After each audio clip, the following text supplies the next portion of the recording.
سے کہہ دیجئے کہ ہم تم سے اجر رسالت نہیں چاہتے مگر اپنے اہل بیت کی محبت. یہی ہے نا ترجمہ جو آپ اللہ کے ذہن میں. اس ترجمے میں دو قباحتیں ہیں. ایک قباحت یہ ہے کہ بہرحال محبت کا، محمد اور آل محمد سے محبت کا رتبہ کل دین کے مقابلے میں ایک جزوی رتبہ ہوا. دین ایک طرف، نماز ایک طرف، روزہ ایک طرف، حج ایک طرف، پورا دین ایک طرف، اصول سے لے کے فروع تک. اس کے پہنچانے کی اجرت کے طور پر محبت ایک طرف. واضح ہو رہی ہے بات؟ حقیقت یہ نہیں ہے، حقیقت یہ نہیں ہے. چونکہ اگر اجرت قرار دیں گے تو اور کئی قباحتیں ہیں. رسالت کام کس کا ہے؟ اللہ نے سپرد کیا ہے نا پیغمبر کو. کام اللہ سپرد کرے گا اور اجرت امت سے لیں گے. یہ ممکن ہے؟ اور پھر اسی قرآن مجید میں بہت سے مقامات ہیں جہاں دوسرے انبیاء کی زبان سے یہ باتیں کہی گئیں کہ ہم کسی اجر کے لیے یہ خدمت نہیں کر رہے ہیں، ہم تو صرف خدا کے لیے کر رہے ہیں. تو دوسرے انبیاء تو یہ کہہ کے گزر جائیں کہ ہم تم سے کچھ بھی اجرت نہیں چاہتے، اور خاتم النبیین، امام المرسلین، سید المرسلین صلی اللہ علیہ وآلہ وسلم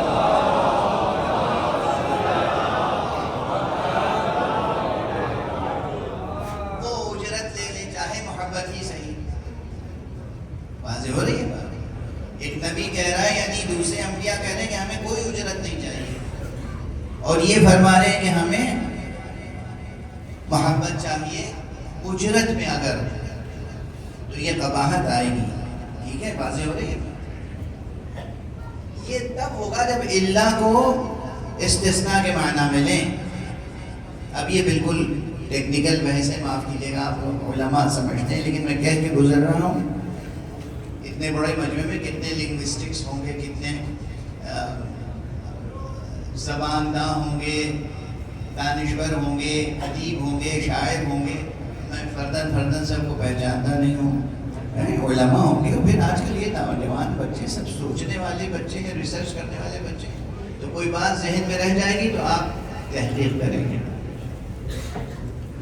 اللہ عربی زبان میں استثناء کے لیے ضرور آتا ہے، لیکن اور بھی معنی میں آتا ہے. چنانچہ کسی اور نے نہیں، علامہ مفید، شیخ مفید علیہ الرحمہ، جن کی قبر مبارک کی زیارت بھی آپ حضرات نے کی ہوگی کاظمین میں، امام موسیٰ الکاظم علیہ السلام کے جوار. شیخ مفید نے ایک نقطے کا تذکرہ کیا ہے، کہا کہ یہاں اللہ استثناء کے لیے نہیں، استئناف کے لیے ہے.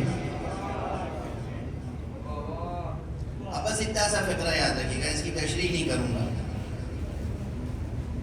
تشریح اس لیے بھی نہیں کروں گا تاکہ آپ کے اندر جستجو بیدار رہے. ایک چیز احساس رہے کہ یہ چیز سمجھ میں نہیں آئی تھی تو ہمیں اسے سمجھنا ہے.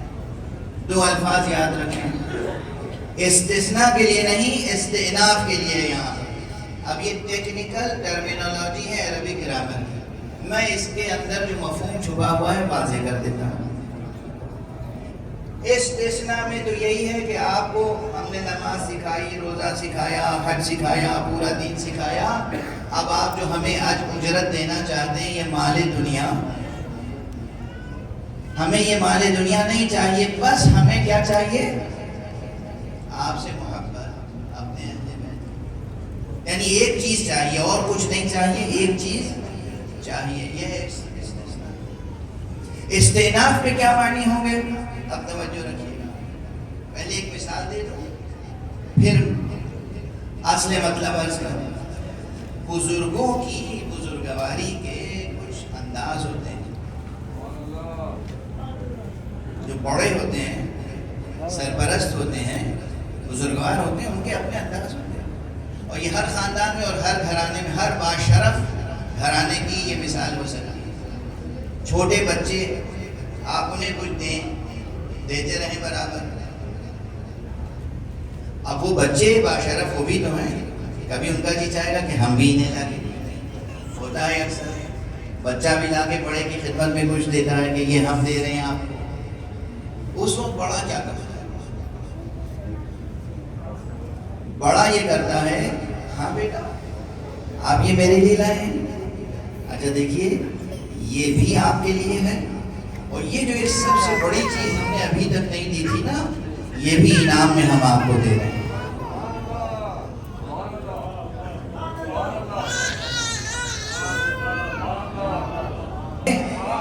یا رسول اللہ آپ نے ہمیں نماز سکھائی, روزہ سکھایا, حج سکھایا, دین سکھایا, اصول دین سکھائے آپ نے, اب ہم آپ کو اجرت پیش کرنا چاہتے ہیں تو پیغمبر فرمانے وہ سب تمہارا, اور یہ جو سب سے بڑی چیز ہے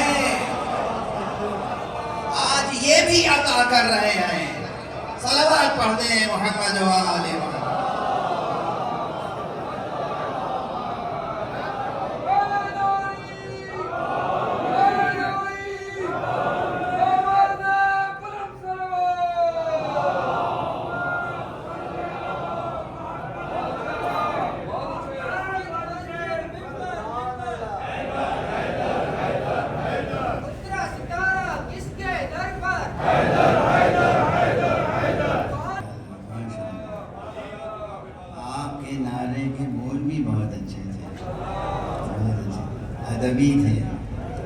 ادبی تھے ماشاءاللہ, بامعنی تھے, ادبی تھے, اچھے تھے. اللہ کو سلامت. سب مل کے ایک بلند صلوات ارشاد فرمائیں.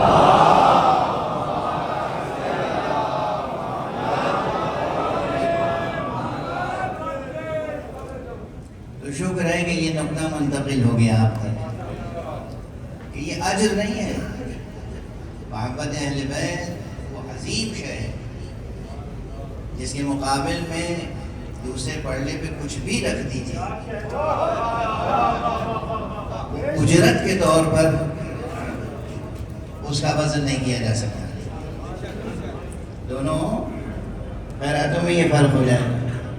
استثناء میں کیا ہوگا کہ بھائی ادھر یہ سب چیزیں ایک پڑھنے پر دوسرے پڑھنے پہ محبت, یہ اس کا اجر, یہ اس کا عوض, یہ اس کا ثمن, یہ اس کا مسمن, یہ اس کی قیمت, یہ اس کے مقابلے میں, اس قیمت کے مقابلے میں مال, تو دونوں میں برابری ہو جائے گی نا.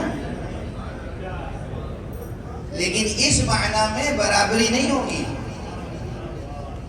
معلوم ہوگا نماز عظیم ہے, روزہ عظیم ہے, حج عظیم ہے, ہر شے کی اپنی عظمت ہے, لیکن ان تمام واجبات اور فرائض میں بطور مستقل مودت اہل بیت کی اپنی حیثیت ہے, اپنی عظمت ہے.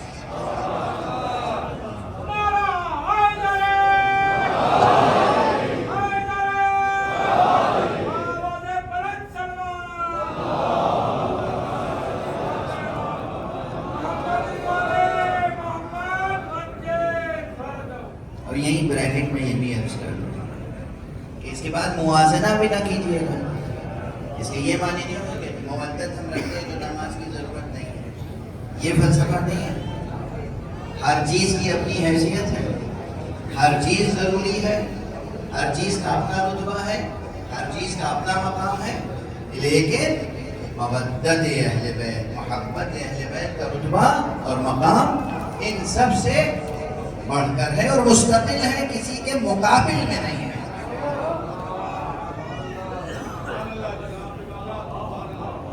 یہ مودت. اب ایک چیز اور عرض کر دیں بس, اس کے بعد معال مجلس. مودت سادہ طور پہ سو گزر رہا ہوں, دقیقہ سنی نہیں. مودت محبت کے ناموں میں سے ایک نام ہے, یا محبت کے مراتب میں سے ایک مرتبہ ہے. اور یہ میں اکثر کہتا ہوں, یہاں بھی تاکید کر رہا ہوں, اور آپ حضرات سے چاہتا ہوں کہ آپس میں ایک دوسرے سے بھی اس کی تاکید کرتے رہا کریں. اساس دین, بنیاد دین, دین کی جڑ محبت ہے اور کچھ نہیں. جو لوگ دین کے نام پہ خشونت سے پیش آتے ہیں ان کے دین میں بہت اشکال ہے. خشونت غیظ غضب غصہ، دین میں غیظ غضب غصہ کہاں ہے بھائی؟ دین میں تو محبت ہی محبت ہے.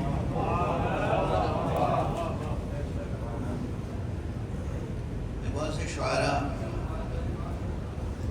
جو اپنی غزلوں میں اور نظموں میں کلاسیکی لٹریچر میں شیخ اور زاہد اور وائز کو ٹارگٹ کرتے ہیں، اسی لیے کہ شیخ کیا کرتا ہے؟ اللہ سے ڈراتا ہے، جبکہ اللہ وہ شے نہیں ہے جس سے ڈرا جائے. اللہ تو وہ حقیقت ہے جس سے محبت کی جائے.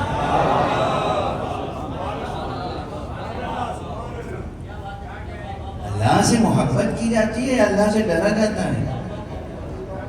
بزرگوں، جوانوں، عزیزوں، مردوں، خواتین، تمام حضرات سنیں، اللہ سے نہ ڈریں، اللہ سے محبت کریں. ڈرنا ہو تو بس اپنے گناہوں سے ڈریں.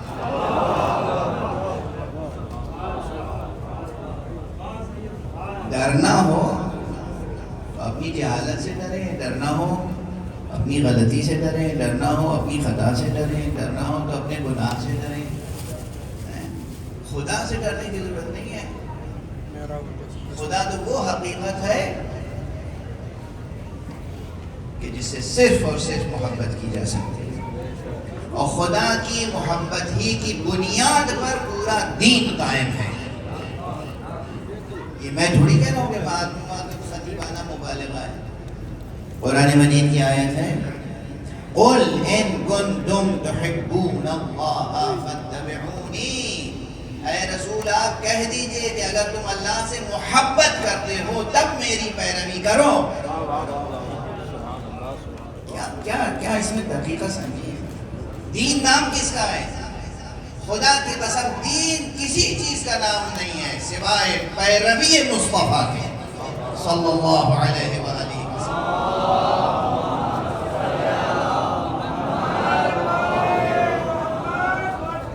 دین کل دین، اصول سے فروع تک صرف پیروی ہے پیغمبر اکرم حبیب کبریا، نور کبریا، خاتم النبیین محمد ابن عبداللہ صلی اللہ علیہ وآلہ وسلم.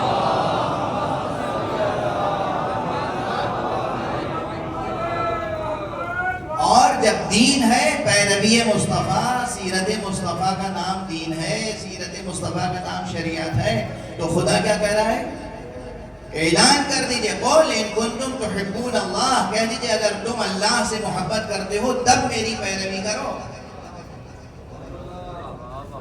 یعنی دین اگر اختیار کرنا ہے تو دین محبت خدا کی بنیاد پر اختیار کرو. یہاں بہت سی باتیں ہیں، ہزارہا نقطے ہیں یہاں پوشیدہ، لیکن میں صرف ایک نقطے کی طرف تذکرہ اشارہ کر کے گزر جاؤں. اگر مصطفیٰ کے دین کو اختیار کرنا ہے، خدا کی محبت ہے تو اختیار کرو. مستقبل کی سیاست کو نظر میں رکھ کے دین اختیار نہ کرو. پڑھ دیجئے محمد و آل محمد.